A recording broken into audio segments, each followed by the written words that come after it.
জাগতিক জগতের ভালোবাসা করে আসলে যত ভক্ত বসা আছে কেউ কি হাত উঁচু করে বলতে পারবেন দাদা জাগতিক জগতের ভালোবাসা করে আমি চির সুখী হয়েছি? ও বাবা, জাগতিক জগতের ভালোবাসা করে কি পেয়েছে? বিনিময় পেয়েছ দুঃখ, বিরহ, বেদনা, যাতনা, লাঞ্ছনা, ভুঞ্জনা। সত্য না দাদা? এই সংসার দাদা বলে এখানে যারা বসে আছে কেউ চির সুখী না, একদিকে দুঃখী আছে। চির সত্য কথা।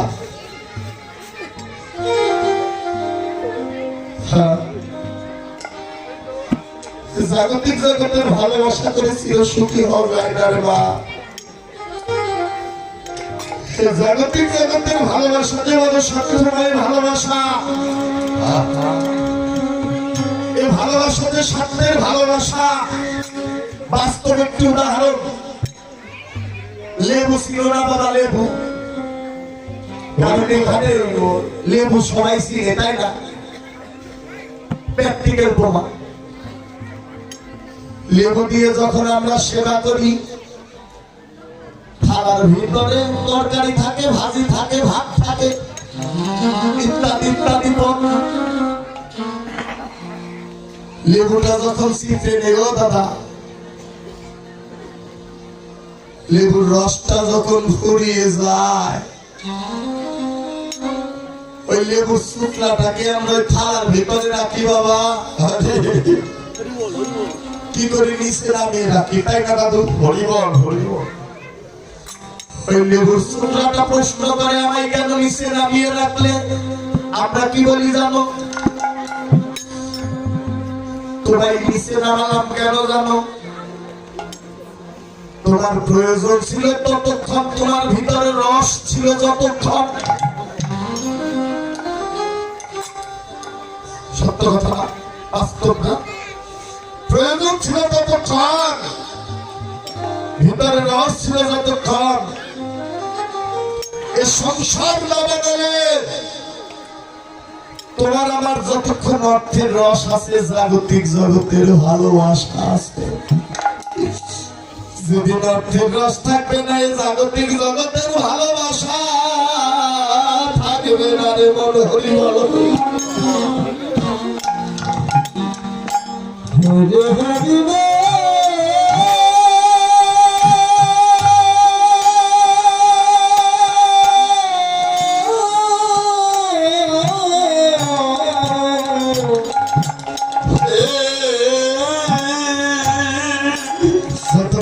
জাগতিক জগতের অর্থ আছে, ভালোবাসা আছে।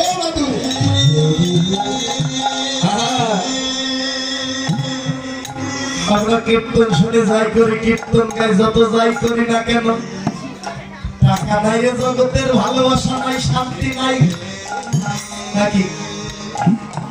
আর কেউ যদি এই ভালোবাসাটুকু যদি আমি আমার গৌর হরির সঙ্গে করতে পারতাম, এই ভালোবাসাতে খাটতেই ভেবল নেই, এই সম্বন্ধটা যদি আমি আমার গৌর হরির সঙ্গে করতে পারতাম, শেষের দিনে আমার কাঁদিতে হতো না রে বাবা। তাই গৌরাঙ্গ মহাপ্রভু সকল কিছু ভুলে গিয়ে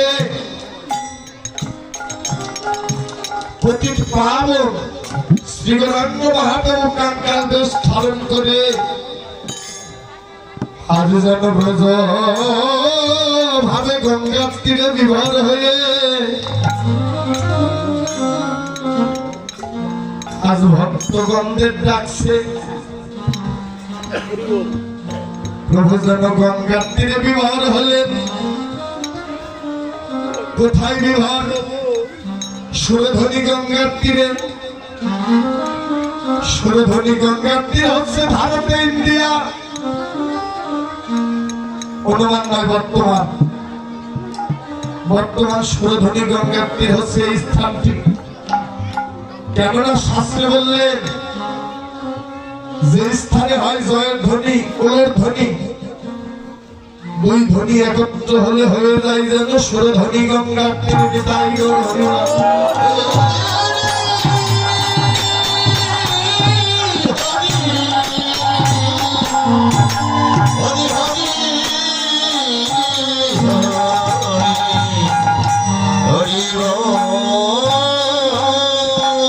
সেই গঙ্গার তীরে আজ আমার গৌরাঙ্গ মহাপ্রভু বিবর হলেন। আজ গঙ্গা আমার প্রভুর শ্রী চরণ কমল বক্ষে পেয়ে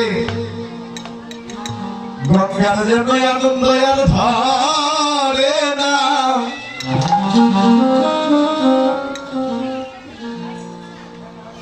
আমার গৌর হরির চরণ কমল খানা বক্ষে পেয়ে গঙ্গার যেন আনন্দ আর ধরে না। আজ গঙ্গা নাচে ঢেউ চলে, আমার গোরা নাচে গঙ্গার তীরে। ও বাবা মা, গঙ্গার আনন্দ কেন ধরে না জানো? কারণ আমাদের দেহ যদি অসুস্থ থাকে, শুদ্ধ করবার জন্য আমরা স্নান করি গঙ্গায় গিয়ে, তাই না দাদু? পাপ তাপ সকল কিছু ঢেলে দিয়ে আসি গঙ্গাকে, গঙ্গায় স্নান করে পবিত্র হবার জন্য, নাকি? কিন্তু একটি প্রশ্ন, সব পাপ তাপ জ্বালা যন্ত্রণা যদি গঙ্গাকে দে, গঙ্গা কাকে দিবি? হ্যাঁ, আসতে পারে না কথা, গঙ্গা কাকে দিবে? তাই ভাগবতে টিকা দিলেন, শুদ্ধ সাধুগুর বৈষ্ণবের চরণ ধরে যদি পড়ে গঙ্গার জলে, গঙ্গাও শুদ্ধ হয়, কথা ভাগবতে বলে। এই যে বৈষ্ণবের বাজারে বৈষ্ণবের চরণ ধুলি, এ ধুলি সামান্য ধুলি মনে করো না দাদু ভাই। তাই আজ আমার মহাপ্রভুর শেষ চরণ কমল বক্ষে পেয়ে গঙ্গার যেন আনন্দ আর ধরে না। সেই মহানন্দে গঙ্গাও যেন ঢেউ ছলে নৃত্য করে। গঙ্গার তীরে বিবাহ হলেন, বিবাহ হয়ে নদিয়াবাসীগণদের ডেকে ডেকে বললেন, হে নদিয়াবাসীগণ, সহচর ভক্তগণদের ডেকে ডেকে বললেন, ওহে ভক্তগণ, আইনা ভাই সবে মিলে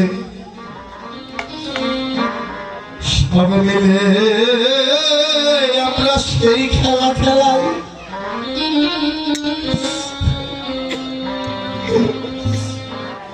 সে খেলা খেলিলে জীবের জন্ম নাই, মৃত্যু নাই। একবার আইনা ভাই সবে মিলে আমরা সেই খেলা খেলাই।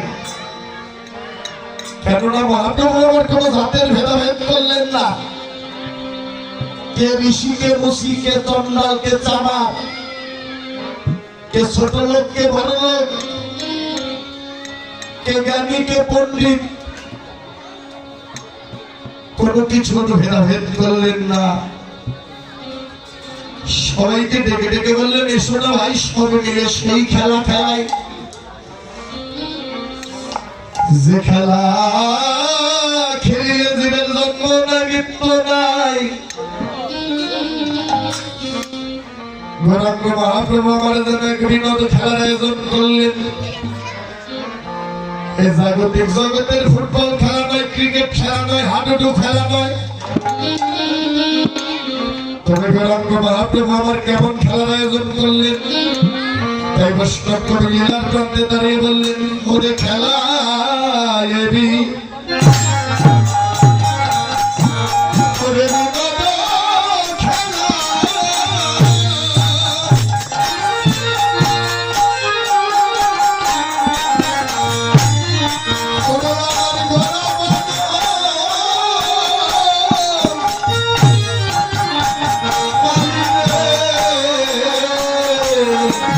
Oh,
বিহার করি যেন ভক্ত মন্ডলী আজ পতিত পাবন শ্রী গৌরাঙ্গ মহাপ্রভু আজ আমার যেন হরি নামের খেলা খেলে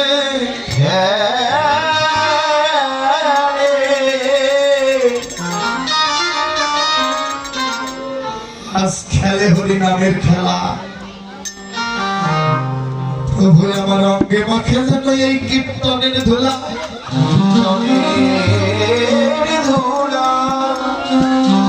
যে যত পারো ধুলা মেখে নাও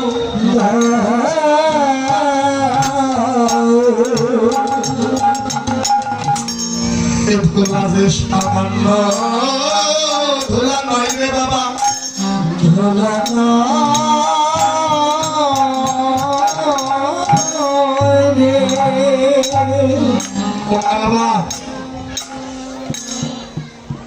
একটা দামি কথা বলে যাই যেদিন এমন সাধুগুরু বৈষ্ণবের সঙ্গ করবে ভক্ত সঙ্গ করবে আর মনে মনে ভাবনা করবে এই সঙ্গই বুঝি আমার জীবনের শেষ সঙ্গ আর হয় কি বল হইব দাদু ভাই মনে মনে ভাবনা করবে এই ধুলি মাখাই বুঝি আমার জীবনের শেষ মাথা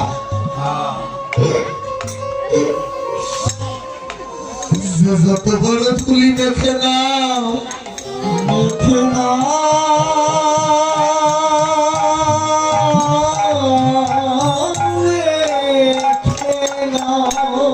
বিশ্ব ব্রহ্মাণ্ডের কর্তা যেমন শ্রী গৌরাঙ্গ মহাপ্রভু যেন এই কীর্তনের ধুলা অঙ্গে লেপন করছে কেন এ ধুলা মাখলে কি হয় এ ধুলা অঙ্গে লেপন করলে কি হয় ও মা বাবা সত্য একটা কথা বলি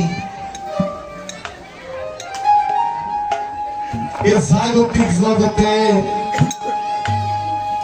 আগের দিনে কিন্তু কালো মানুষ একটু বেশি ছিল তাই না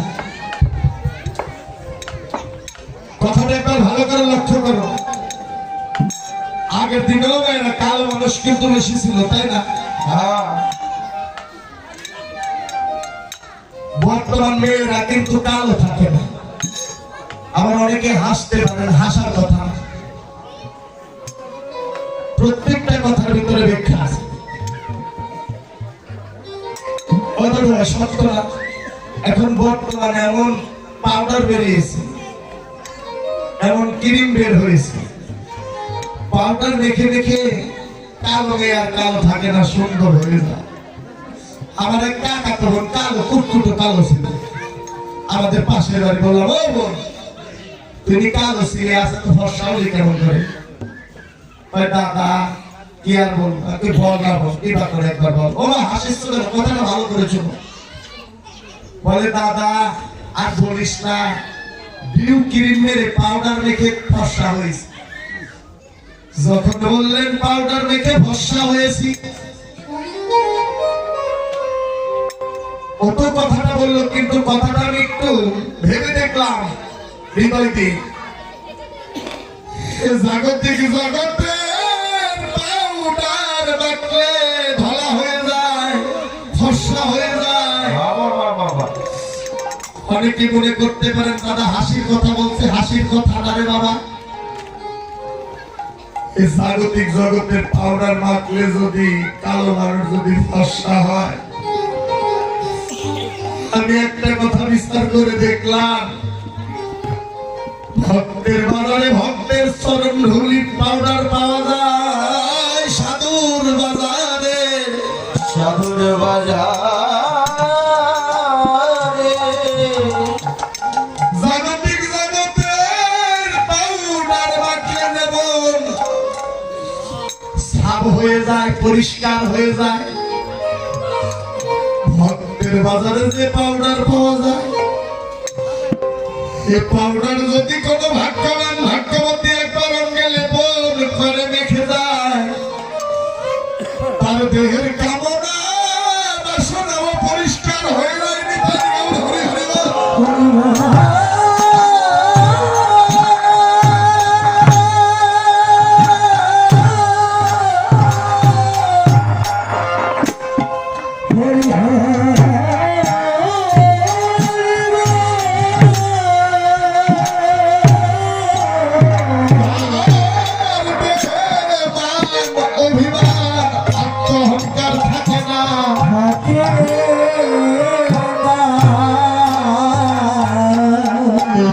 যারা একবার অঙ্গে লেপন করে,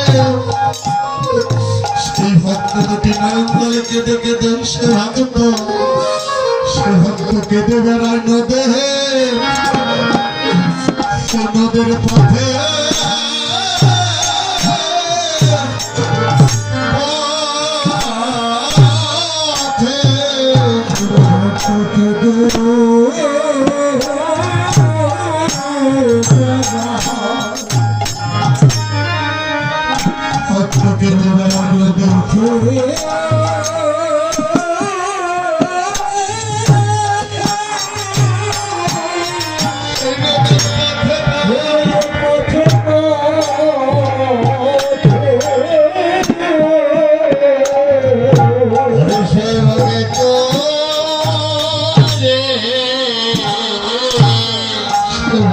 কেঁদে বেড়ায়, ভক্ত কেঁদে বেড়ায়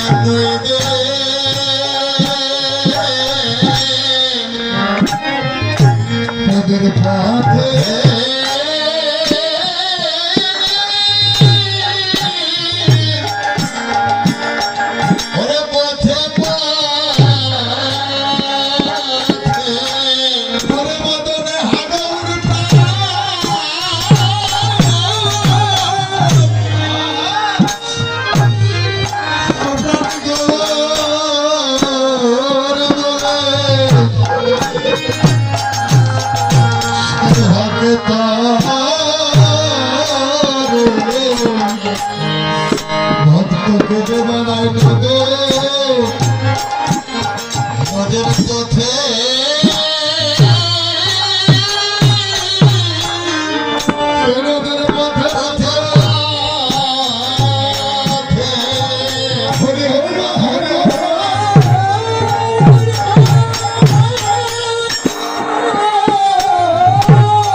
তোমার